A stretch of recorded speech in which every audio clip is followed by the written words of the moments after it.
Happy Wednesday. Look how far we've got through. So we're on chapter 25 already. Don't actually know how many chapters there are. 28, 29, 30. Got 5 more chapters left. So hopefully by the end of this week we'll have it done. Chapter 25, The Great Glass Lift. I've never seen anything like it, cried Mr. Wonka. These children are disappearing like rabbits. But you mustn't worry about it, they'll all come out in the wash. Mr. Wonka looked at the little group that stood beside him in the corridor. There were only 2 children left now, Mike TV and Charlie Bucket. And there were 3 grown-ups, Mr. and Mrs. TV and Grandpa Joe. Shall we move on, Mr. Wonka asked. Oh yes, cried Charlie and Grandpa Joe, both together. My feet are getting tired, said Mike TV. I just want to go and watch television.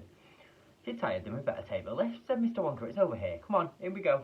He skipped across the passage to a pair of double doors. The doors slid open, the 2 children and the grown-ups went in. Now then, cried Mr. Wonka, which button shall we press first? Take your pick. Charlie Bucket stared around him in astonishment. This was the craziest lift he had ever seen. There were buttons everywhere. The walls and even the ceiling were covered all over with rows and rows of small black push buttons. There must have been 1,000 of them in each wall, and every 1,000 and another 1,000 on the ceiling. And now, Charlie noticed that every single button had a tiny printed label beside it, telling you which room you would be taken to if you pressed it. This isn't just an ordinary up and down lift, announced Mr. Wonka proudly. This lift can go sideways and longways and slantways and any other ways that you can think of. It can visit any room in the whole factory no matter where it is. You just simply press a button and zing, you're off. Fantastic, murmured Grandpa Joe. His eyes were shining with excitement as he stared at the rows of buttons. The whole lift is made of thick clear glass, Mr. Wonka declared. Walls, doors, ceiling, floors, everything is made out of glass so you can see out. But there's nothing to see, said Mike TV. Choose a button then, said Mr. Wonka. The two children may press 1 button each, so take your pick. Hurry up. In every room, something delicious and wonderful is being made. Quickly, Charlie started reading some of the labels alongside the buttons. The Rock Candy Mine, 10,000 feet deep, it said on one. Coconut ice skating rinks, it said on another. Then strawberry juice water pistols, toffee apple trees for planting out in your garden, all sizes. Exploding sweets for your enemies. Luminous lollies for eating in bed at night. Mint jub-jubs for the boy next door, they'll give him a green tea for a month. Cavity-filling caramels, no more dentist. Stick jaw for the talkative parents. Wriggle sweets that wriggle delightfully in your tummy after swallowing. Invisible chocolate bars for eating in class. Sugar-coated pencils for sucking. Fizzy lemonade, swimming pools. Magic hand fudge, when you hold it to your hand, you taste it in your mouth. Rainbow drops, suck them and you can spit in 6 different flavours and colours. Come on, cried Mr. Wonka, we can't wait all day. Isn't there a television room in this lot? Asked Mike TV.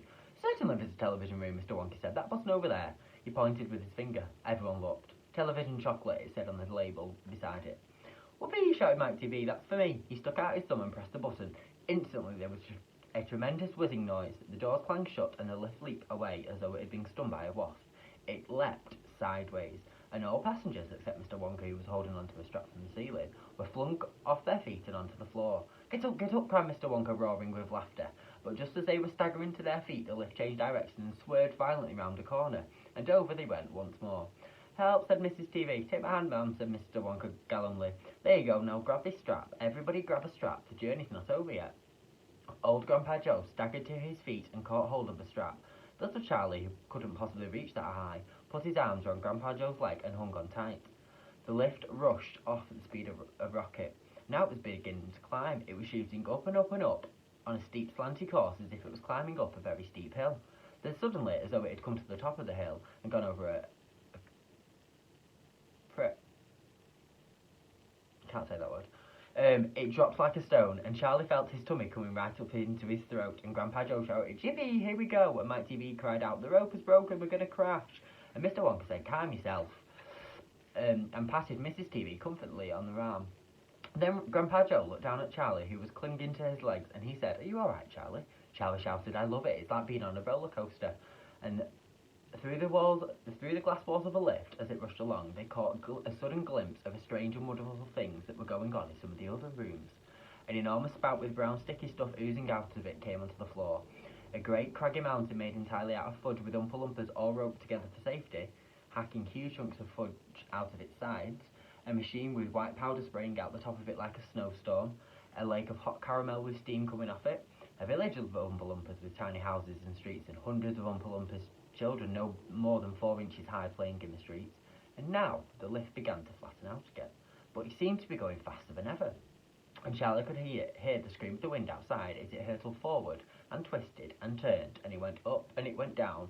"I'm going to be sick," yelled Mrs. TV, turning green in the face. "Please don't be sick," said Mr. Wonka. "Try and stop me." "Well, then you better take this," said Mr. Wonka, and he swept his magnificent black hat off his head and held it upside down in front of Mrs. TV's mouth. "Make this awful thing stop," said Mr. TV. "Can't do that. It won't stop till we get there. I only hope no one's using the other lift at this moment." "What other lift?" screamed Mrs. TV. "The one that goes the opposite way on the same track as this one, of course." "Holy mackerel," said Mr. TV. "You mean we might have a collision?" "Well, I've always been lucky so far," said Mr. Wonka.